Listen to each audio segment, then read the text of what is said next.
How do we incorporate more touch into our relationships? If you're listening to this episode and thinking, oh, yeah, we are like not touching each other that much. Oh, I'm resonating with a lot of these reasons why we're not touching. Let's talk about like how we can fix this.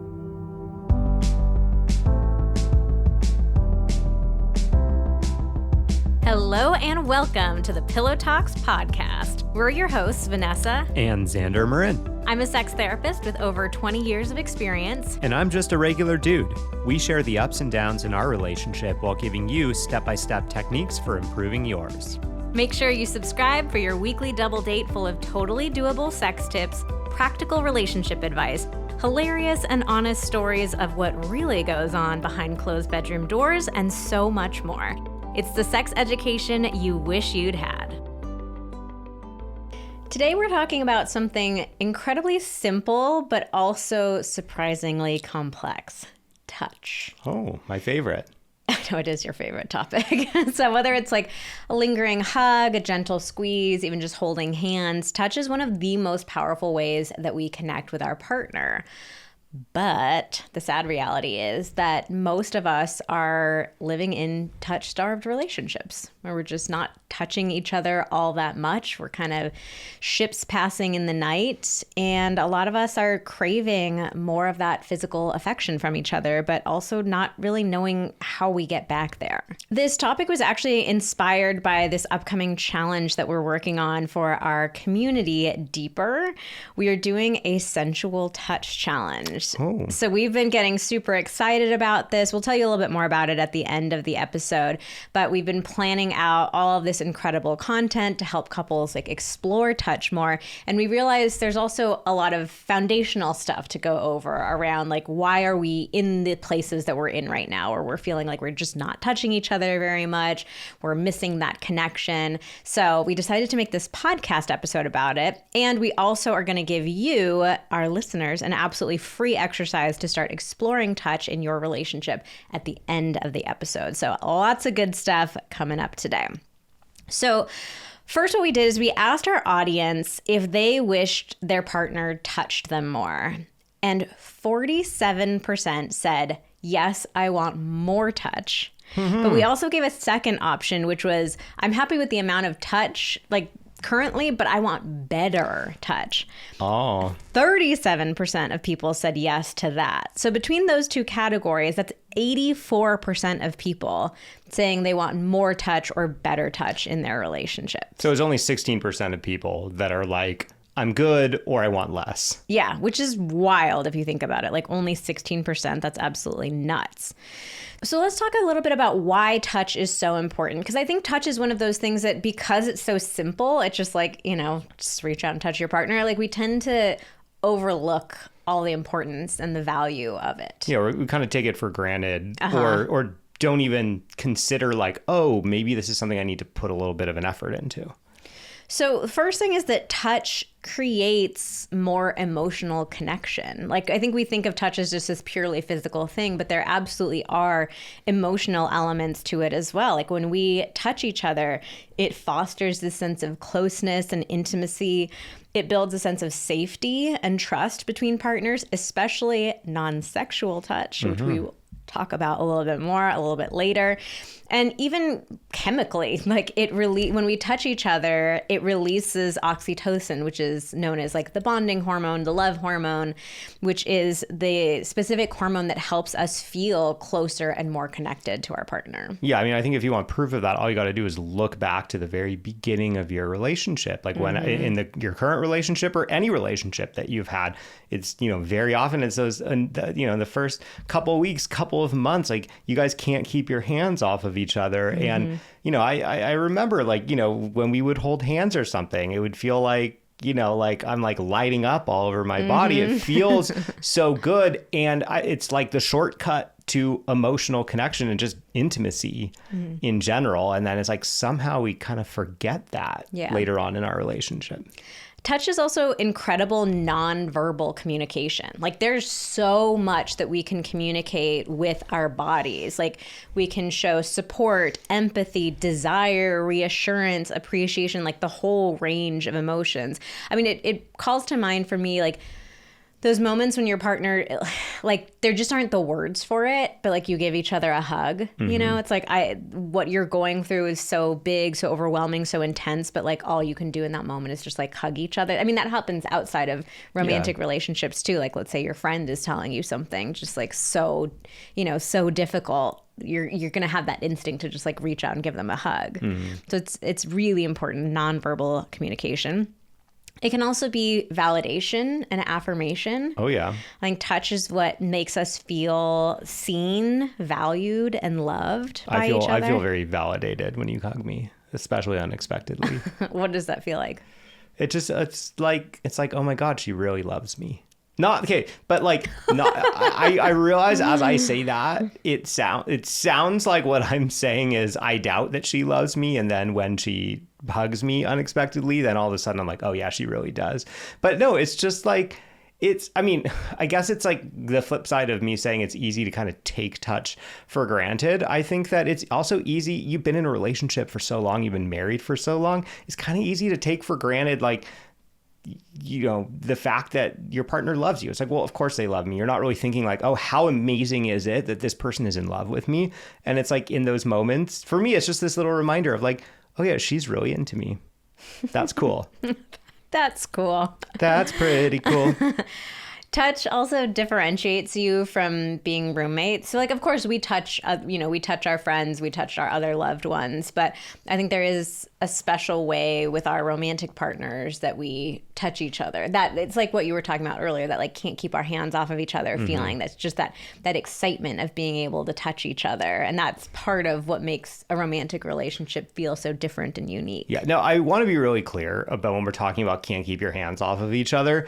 We are not saying that in a long-term relationship that you should always be touching each other at that level. Like the goal, the bar or the goal is not the like, we can't keep our hands off of each other thing, because, you know, because we talk about like just falling in love and like what that kind of does chemically to your brain. Like we know that you cannot replicate that first like 6 to 12 months of love in terms of like how your brain responds chemically. Like there's a reason why we feel crazy when that happens. And then, you know, after 6 to 12 months, it kind of shifts into more of a kind of like secure connection and companionship type of love. But I think it's important to remember that, you know, we can still incorporate things from that era. I think the thing is that a lot of people kind of shift from, you know, the one type of love in their brain to, you know, the more secure type of love in their brain, and kind of just go, oh, okay, yeah, I don't really, you know, you can feel like I don't really need this, or you kind of forget about it. And it's like, no, we got to remind ourselves of the stuff that we used to do and do that somewhat. It's not like doing it all the time. Yeah, definitely. Touch can also be profoundly healing. I mean, think again of like maybe some of the worst moments of your life when your partner like gave you a hug. You know, it's like that. It's so simple, but it's so powerful. Yeah. And it's like probably the hug means more than anything that they might say. It's not to say that a hug always will mean more than somebody saying something nice to you. But yeah, it's like, yeah, when I think of times when I've been really sad or something, been going through something really hard, sure, it's nice to talk to somebody about it. It's nice for someone to be like, I'm so sorry that you're going through X, Y, or Z. But like, yeah, what would you rather have in that moment? Would you rather have someone like say 2 sentences that are like really nice and empathetic?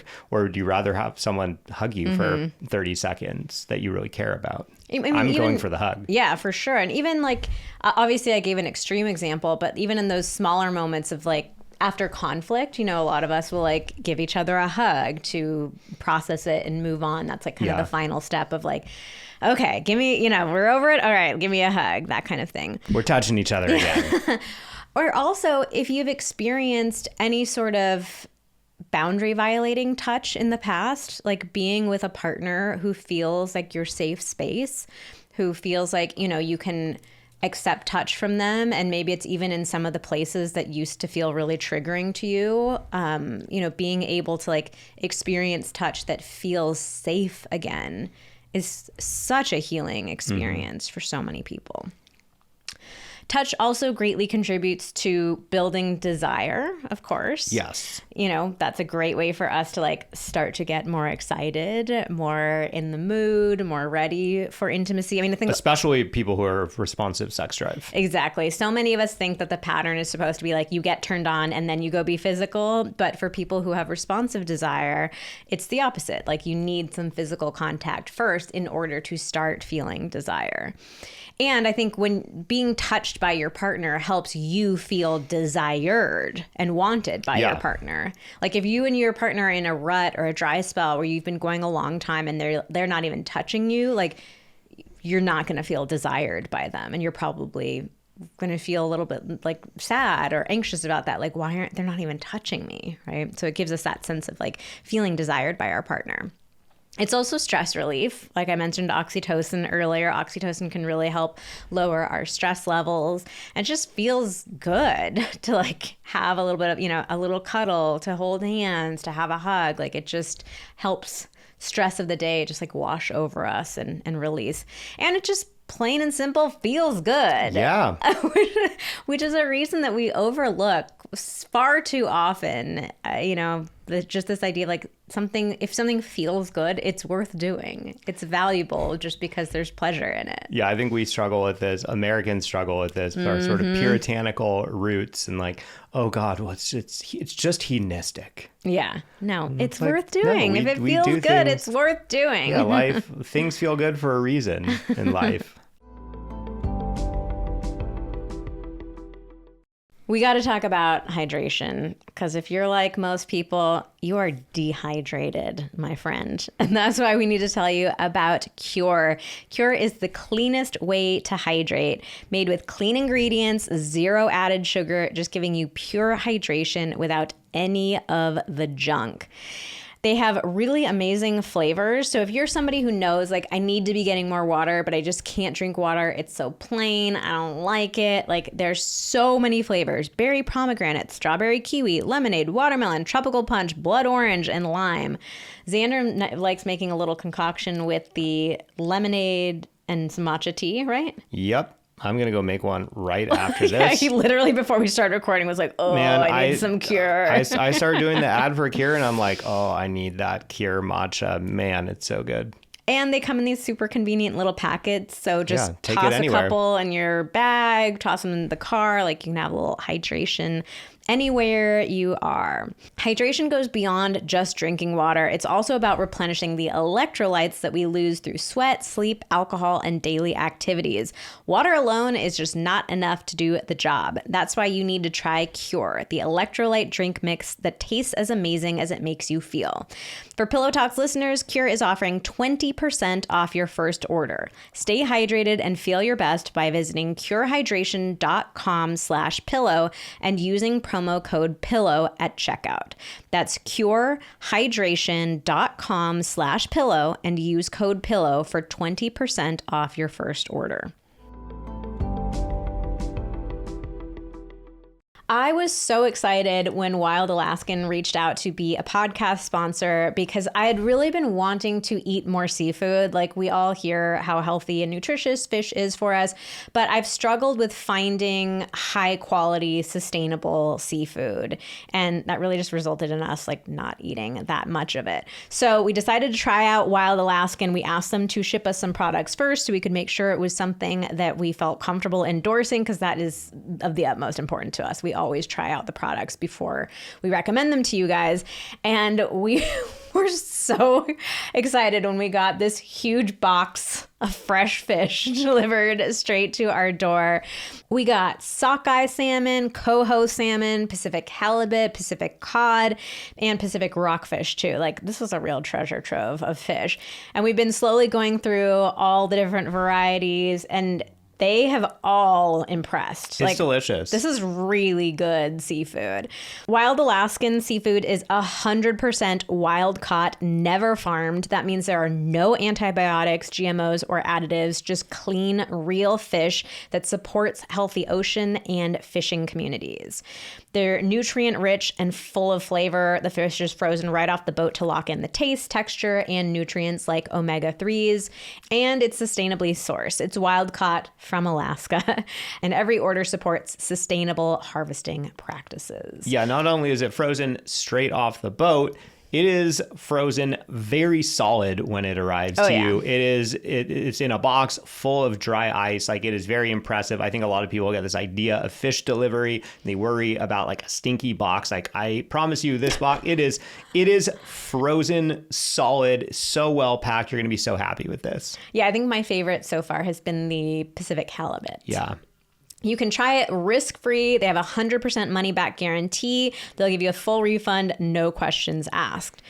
Not all fish are the same. Get seafood you can trust. Go to wildalaskan.com/pillow for $35 off your first box of premium wild-caught seafood.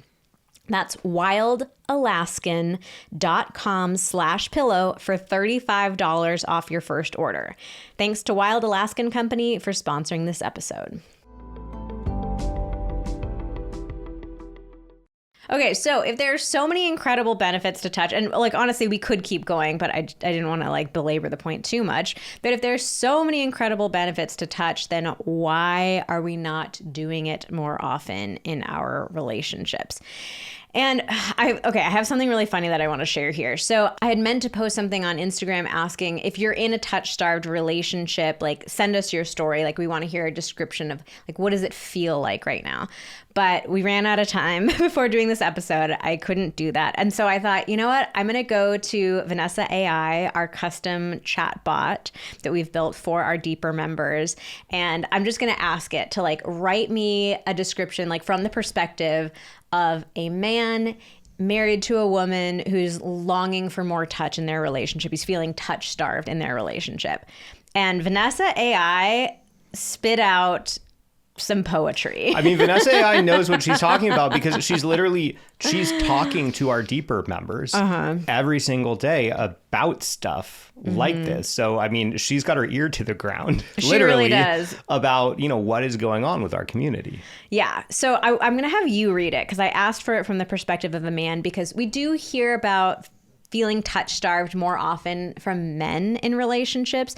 And it's funny because I think that there's this stereotype that a lot of women have, thinking like men just want touch for sex. Like that's the point of it, is just to lead to something more. We'll talk about that dynamic more in a second. But we hear from so many men who say like, I miss just the touch just for the sake of the touch. So I will say, like, what Vanessa AI wrote, it's very beautiful. Like, this feels like it could come out of a book, but it really is very, very accurate to what we hear from men. So Xander, take it away. I don't really know how to say this without sounding pathetic, but I miss being touched. Not in a sexual way necessarily, just touched. A hand on my arm, her fingers running through my hair while we watch TV. That little squeeze she used to give my shoulder when she passed behind me in the kitchen. I miss all of it. It's not like she's cold. She's not mean or distant. We talk. We laugh sometimes. But there's this gap now, a space where her body used to reach for mine without thinking. Now it feels like we're always just a few inches apart, physically, emotionally. I don't think she even notices it, but I do. I don't bring it up much because I don't want her to feel bad, or worse, obligated. I don't want pity touch. I want to feel wanted. I want to feel like she sees me the way she used to. Like she still enjoys being close to me, like I'm not just some roommate she happens to love in theory but forgets to connect with in practice. And yeah, I know life gets busy. Kids, work, stress, it all piles up. But damn, sometimes I just lie in bed next to her and my whole body feels like it's starving. Not for sex, not for anything dramatic, just for her to roll over, wrap her arms around me, and remind me that I still belong to her. I'd give anything for that. Isn't wow. that good? Get me the tissues. I know, I saw that and I was like, knife to the heart. So yeah, there is some poetry to it, but like that's like exactly how people describe it. Just that sense of longing and missing, that the scene of like lying in bed, just wishing your partner would reach over and touch you. Oh, it's so sad. Okay, so if this is what we are causing and creating, again, like, why are we not doing more touch?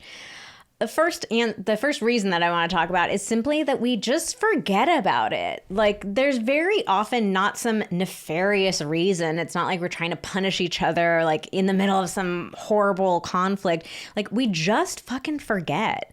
That's being human. Like, we know all of these things that are good for us, that feel good for us, that have positive benefits and impacts, and we just get overwhelmed by the day. We're busy, we're distracted, we have so many things on our plates, like we just forget. So if anything, I hope this episode can at least be a reminder that this is really important. Yeah. And it's valuable and it's worth spending some of your time and energy on. And I think this can happen in particular for people who don't consider themselves to be like touchy people in particular. A lot of people say that, like, oh, I'm just not really a touchy person. That's just not who I am. And actually, I resonate with that a lot, which I think surprises some people since I'm a sex therapist. But I wouldn't say I'm naturally like a super touchy person. When Thaner and I first started dating, like you joke all the time that you had to like teach me how to cuddle. It's just not my instinct to go like cuddle with someone or like reach out and grab your hand or give you a hug. Like, I have to consciously think about doing that. Yeah, I mean, I think, yeah, you preferred your touch coming from sex. Yeah, which probably a lot of other people can relate to too. But yeah, so for me, it's been a powerful lesson of it doesn't matter that I'm not naturally a touchy person. Like, there are so many things that we do in life that we're not like I don't naturally work out or naturally try to prioritize my sleep, you know, like I'm making a conscious effort to do those things. Oh yeah, I mean, and I can do that with touch too. Yeah, for way too long in my life, I had this identity of myself as like, oh, I'm just not a gym person. Like, you know, I had been to the gym, probably it was like, you know, going to the gym a couple of times freshman year of college, seeing all these like big football players in the gym and just like polarizing, being like, I don't look like them. I'm never going to look like that. This is their thing. Therefore it's not my thing. That's not who I am. So therefore I can't do this. And man, that like set me back 20 years. Honestly, like that mindset, it took me about 20 years to change that mindset. And I'm so much better for it. So yeah, just because you are not naturally that person or it doesn't come natural to you, it doesn't mean that you don't need to do it. It doesn't mean that there's no benefits in it for you. Another reason that we stop touching in relationships is we just get into ruts. You know, we get into sexual ruts with each other, and we'll talk about this in a second, but far too often, like, touch and sex get looped in together in long-term relationships. So if a couple is not having a lot of sex, they very often are also not having very much touch with each other either. There's also the love languages. And anytime we talk about love languages, we love them and we hate them. I don't love them. I think whatever. It's a simplistic model. Of course, any model where we try to break down all of humanity into 5 groups, like, is going to be challenging. We have models of that, like, you know, doesn't fit perfectly. Yeah. But I hate the love languages model in particular because the guy who created it is a real a-hole. Yeah, sorry. The reason I say love it and hate it is, like, I appreciate that it's like there is a common, like, the vast majority of people know what you are saying without you needing to explain it to them when you're talking about, like, the 5 love languages or like, oh, like, I'm more of a physical touch person or an acts of service person. Like, the vast majority of people have a baseline understanding of what it is. But yeah, like Vanessa said, it's very simplistic. And then the big problem is because it's so easy for most people to self-select into these categories, it's easy to get the mistaken impression that, oh, well, I am this type, or, you know, maybe I'm a combination of these 2 types. Therefore, I am not the other types. Therefore, I don't need the other types. So I think we hear from so many people that, you know, utilize, you know, kind of a basic knowledge of this love languages thing and go, well, I'm not a physical touch person. Therefore, I don't need touch. Yeah. I don't need to give touch. I don't want to give touch. Yeah, and so people end up using it as an excuse, like, well, that's not my love language. But I think that this is one of the problems with the love languages is it's not like we only want this one distinct thing and all of the other things are like not valuable because that's not our love language. Like you can't, I would go so far as to say like you can't have a romantic relationship that doesn't have touch in it. Yeah, like well, that's a essential quality of a relationship. So saying like, oh, well, that's not my love language, like that just doesn't. That doesn't work. Here's a good that. example if you're struggling with this. It would be like if we had a love languages like model for school subjects. And it was like, okay, so there's, there's like English, history, math, science, whatever. I'm just going to do 4. And it's like, okay, well, which one are you? And it's like, okay, which one am I naturally best at? Or like if I had to pick like one class to go to, like what would be my first choice or whatever. Think about how weird it would be if we were like, oh yeah, well, I'm a math person, so I'm not going to do English. I don't need to learn how to write. I don't need to like read, novels and stuff and like, understand like, all of this stuff. Like that would be crazy if you thought about that. Like, oh yeah, from like elementary school onward, like all you do is your subject, right? Mm-hmm. So I think that the love languages are the same way. It's like, yeah, almost everybody in school has a favorite subject or has a subject that they really excel in. And they probably have a subject or two that comes a lot harder. Mm-hmm. That is a big challenge for them. But no one in school goes, oh yeah, don't worry. That's not your natural thing. Just don't worry about it. It's like, no, we have to try a little bit harder in those. And I think it's really the same in relationships. So challenge yourself with the love languages. Yeah, it's great to know which one is sort of like the most meaningful for you, but it does not mean that the rest are not meaningful. Yeah. Or that you're excused from them. Another reason why we are not touching more in our relationships is unresolved emotional conflict. So I talked a minute ago about being in a sexual rut. If you're like in an emotional rut, that can also make it feel awkward to be physical. Like if you're feeling emotionally distant, disconnected from your partner. Or like resentful. Yeah, like, resentful. It can be more, angry, resentful, that type of stuff. Yeah, it feels super, like nobody wants to give someone a hug when you're feeling resentful of them. Oh, hell no. Like stay away from me. Another very common dynamic is being touched out as a parent. So if you haven't heard that phrase before, it's this idea that if you are with kids or even just caretaking all day and there's other humans like grabbing on you, touching you, needing to be held by you, being breastfed by you. Like you basically, your body reaches a point of being touched out. It's like, I can't have anybody else touching me. I can't have anybody else like needing my body, relying on my body for something. Like I just need to be left alone. Don't touch me. So that can come up very, very often for parents, especially for moms, especially with young kids. We have an episode where we touch on this. It's episode 61, putting the O back in mom, reigniting your sex life after kids. So if that's something that you are resonating with, definitely go back and check out that episode. Yeah, I think when it comes to being touched out, I think the confusion that comes up for some people is that it's like, oh, people look at touched out, like I'm touched out as like a diagnosis rather than a symptom of a different problem. And so it's like, I'm touched out. So the solution to being touched out is nobody can touch me versus being like, I am touched out, which is a symptom of me not having enough me time, not having like a break, not having enough support. And so, yeah, the solution is not like, oh, well, I just need to grin and bear it, be touched out all the time and nobody else touch me once I hit my limit. I mean, because also it's like, yeah, like, what if, you're taking care of the kids and it's like you got touched out in the middle of the day and then it's like, well, yeah, what are you going to do the rest of the day? So it's like, it's not an effective solution to just be like, sorry, partner, I'm touched out all the time. Therefore, like, this is just completely off limits. It's that, hey, there's a larger problem here. Being touched out is a symptom of a larger problem. Let's, as a team, attack the larger problem, which is me not having enough support, me not having space, me not having time for like some kind of transition ritual, is where it's like, the solution to being touched out is not no touch. It is other solutions, is getting more space for yourself. Yeah, absolutely.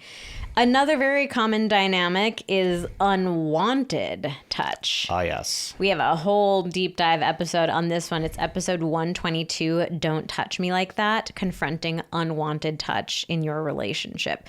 So in that episode, we talk about some of the most common kinds of unwanted touch. We asked our Instagram community about this, and we got answers like the boob honk, butt slapping and pinches, grabby or gropey touch, tickling touch that's like too fast or too hard, or even just being touched when you're overstimulated, including being touched out.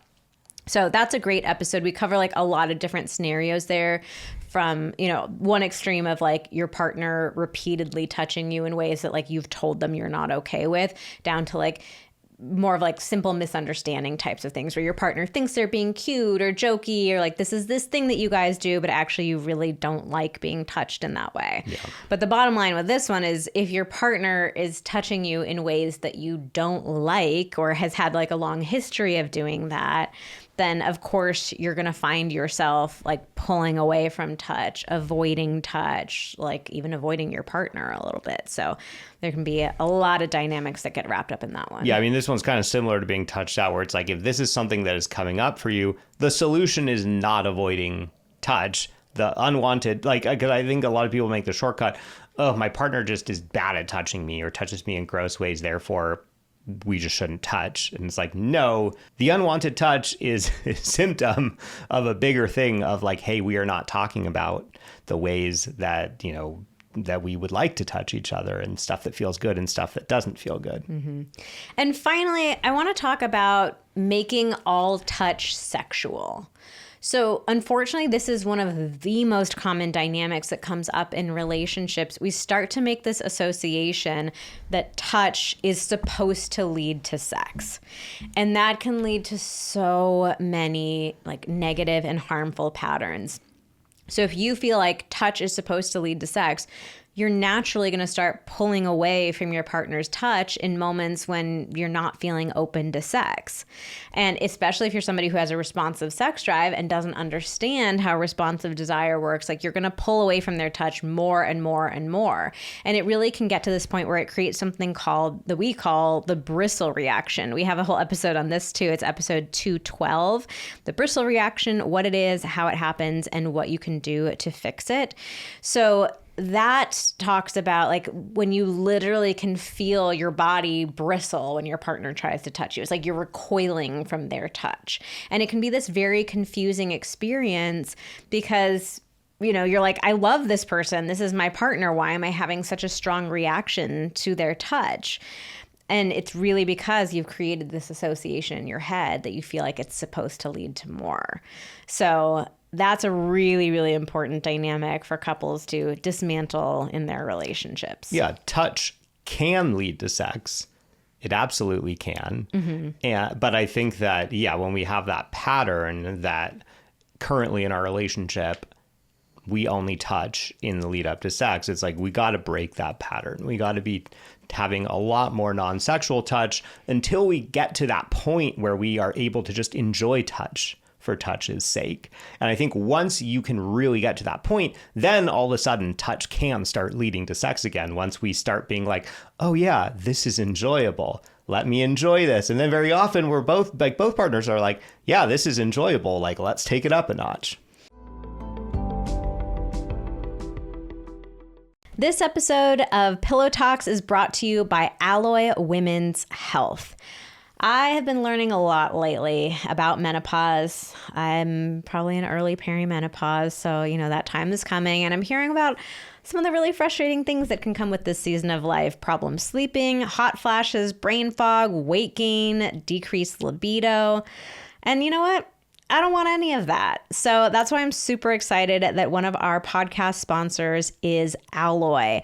Alloy can help you thrive during menopause and midlife, offering unlimited access to doctors and experts with safe, science-backed treatments for your hormonal symptoms, as well as skin, hair, and sexual wellness treatments. Alloy can help you thrive during menopause and midlife, offering unlimited access to doctors and experts with safe, science-backed treatments for your hormonal symptoms. All delivered right to your door. Everything is done online from the comfort of your own home. No waiting for an appointment, no waiting in line at the pharmacy. Alloy is fast, accessible, and their treatments actually work. So here's how it works. All you need to do is complete a short medical questionnaire and a patient verification. Then you work with a physician to design your treatment plan, and you get a 3-month supply. If they identify that you need any prescriptions, they will get you those prescriptions shipped directly to your door with automatic refills. I'll just say personally, like, I'm really excited to have a resource like this available to me. I feel like even like with my mom's generation, they just did not have resources like this. It was so much harder to go through perimenopause and menopause. And now I feel like I'm so much more prepared to go through this season of life with ease. I cannot recommend Alloy enough. Join the 95% of women who tried Alloy and saw relief in the first 2 weeks. Head to myalloy.com/pillow and tell them all about your symptoms, and you'll get a fully customized treatment plan. And you'll get $20 off your first order today. Head to myalloy.com/pillow and enter code PILLOW to get $20 off your first order. This week, I am wearing our podcast sponsor, Cozy Earth's t-shirt. I love this thing. It is so comfortable. It's the all-day tee. It's the all-day tee. Seriously, not only it looks good, it's comfortable. It is soft as hell. And you put that on by coincidence. You didn't know today we were recording an ad for Cozy Earth. We pulled this open and Xander was like, oh wait, I'm like literally wearing my Cozy Earth t-shirt right now. If you haven't heard of Cozy Earth before, they make the softest, most luxurious sheets, towels, and clothing. We are obsessed. We have all the Cozy Earth things in our house and we absolutely love them. And they are especially cozy during those hot summer months. If you're a hot sleeper, their sheets are so breathable and temperature regulating. It really makes a big difference. And you can try Cozy Earth completely risk-free. They have a 100-night sleep trial. You can try them during the hottest nights of the year. If you are not in love, return them hassle-free. And they also have a 10-year warranty on all of their bedding products. That's a decade of cool quality sleep. Upgrade your summer. Go to CozyEarth.com and use code PILLOWTALKS for 40% off their best-selling temperature-regulating sheets, apparel, and more. Trust us, you will feel the difference. Xander's feeling it right now. You'll feel the difference that very first night in the sheets. Sleep cooler, lounge lighter, stay cozy. So let's talk now about how do we incorporate more touch into our relationships. If you're listening to this episode and thinking, oh, fuck, yeah, we are like not touching each other that much. Oh, shit, I'm resonating with a lot of these reasons why we're not touching. Let's talk about like how we can fix this. So first thing is you and your partner have to have a conversation about it. Sorry. Sorry, not sorry. Conversations are important. We're here to like teach you how to have these kinds of conversations too. So I think using this episode is just a great way to get that conversation started. So you can like blame it on the episode. Tell your partner like, hey, you know, that podcast that I listened to this week, they had a whole episode about touch. And I didn't really think about this before, but now that I listened to the episode, I realized like I want us to have more touch in our relationship and kind of talk about how we can have more of that connection with each other. Or even it could just be like, hey, I was listening to this episode and it really got me thinking and wondering like I might be guilty of some of these things. And, you know, I wonder what you think. I wonder, you know, if you listen to this, like, you know, I'm curious if you might, you know, find yourself wondering if like what it would be like if we had more of this. Mm-hmm.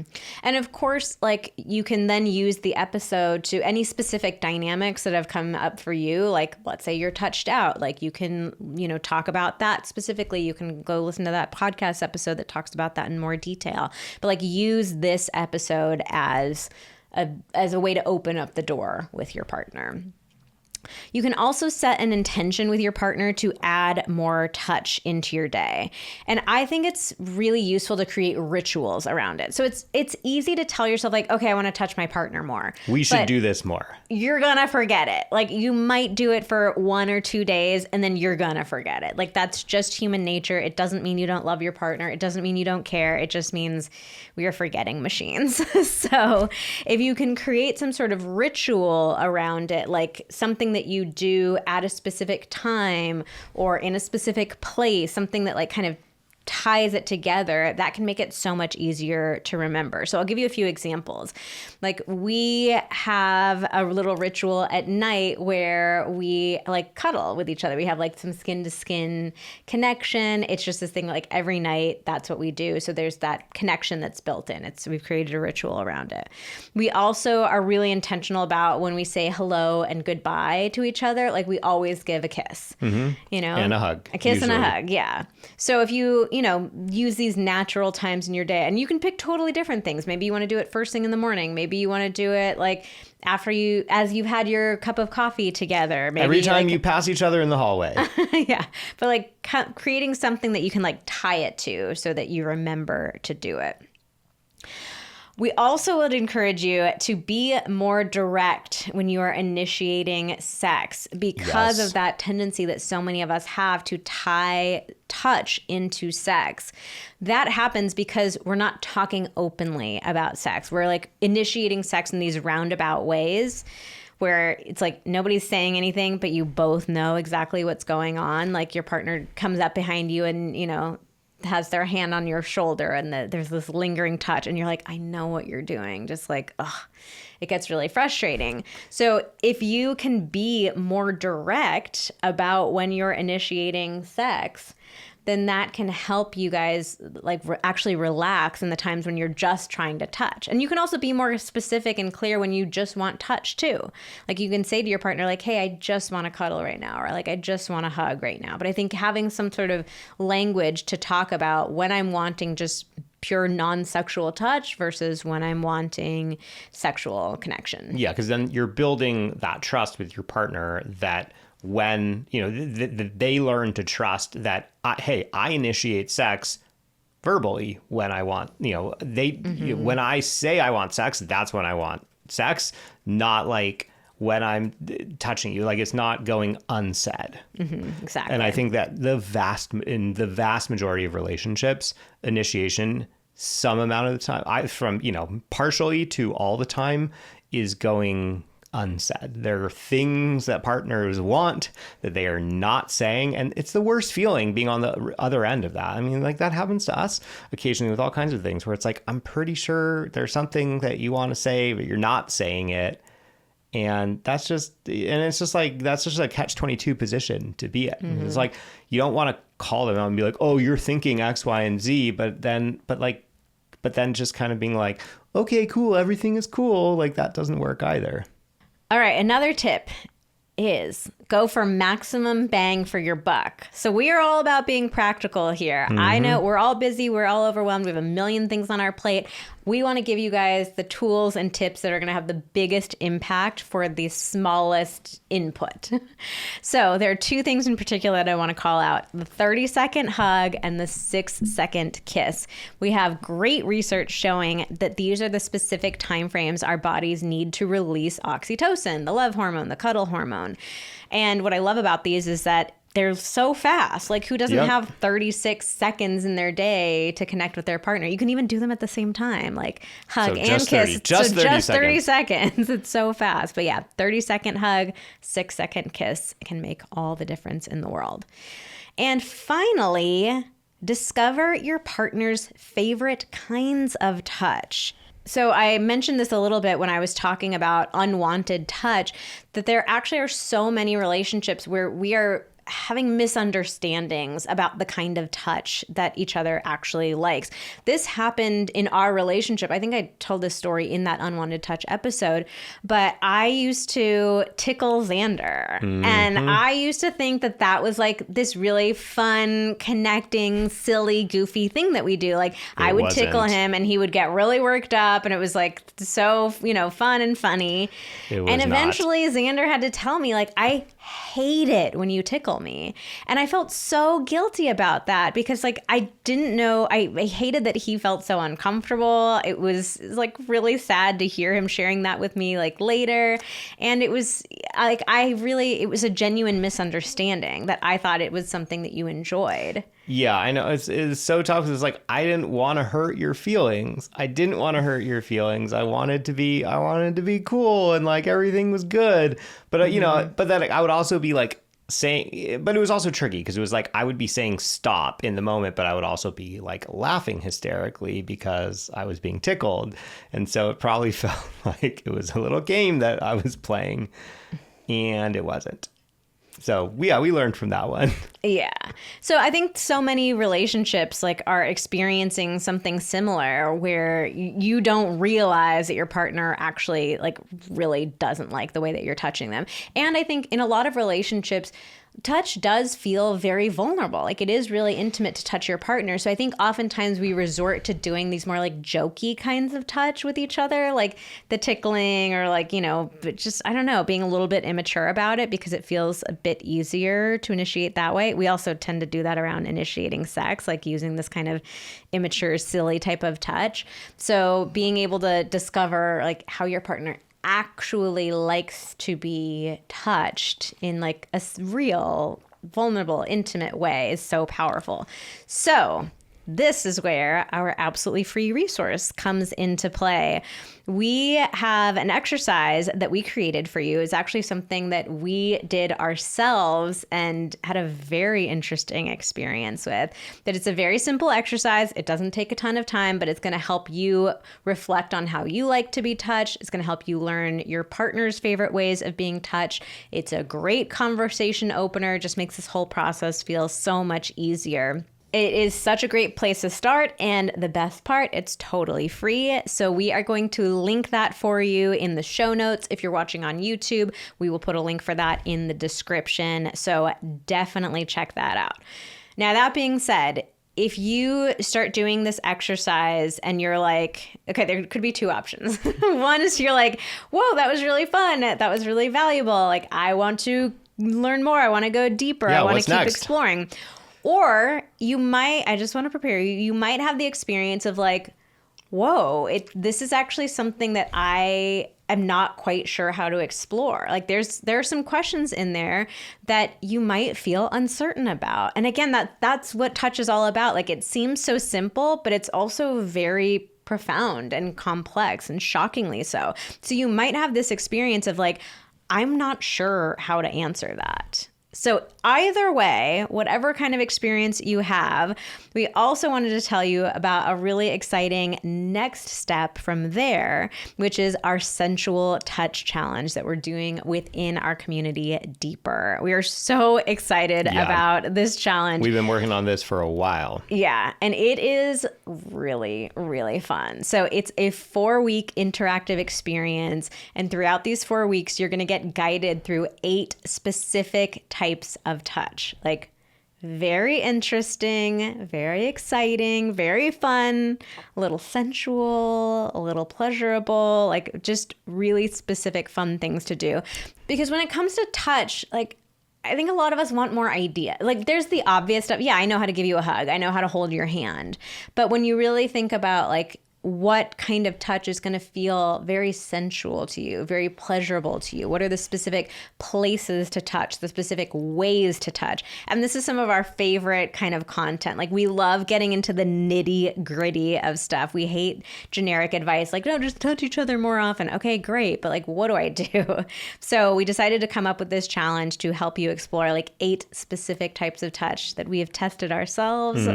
We are very excited about this. So it contains, you get like videos of each of the kinds of touch.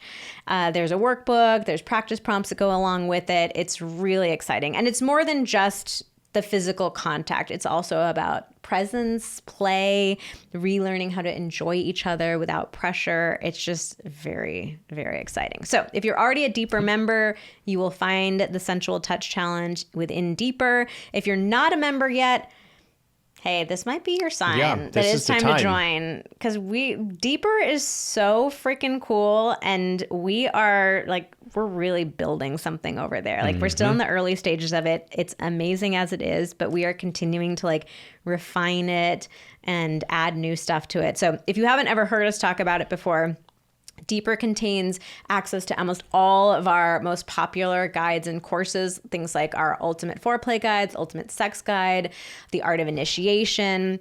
We also have Vanessa AI, the custom AI chatbot that you get access to 24/7. Yeah, you can ask. Yeah, it's been trained on all Everything. of our courses, all of our guides, all of our podcast episodes, everything that Vanessa and I have ever written.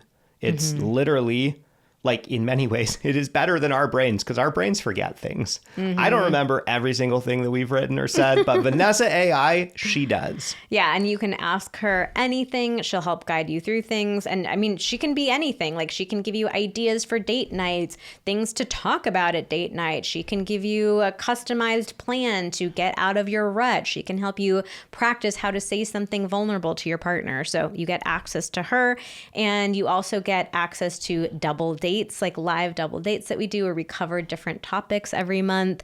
The challenge is just one of the monthly things that we do.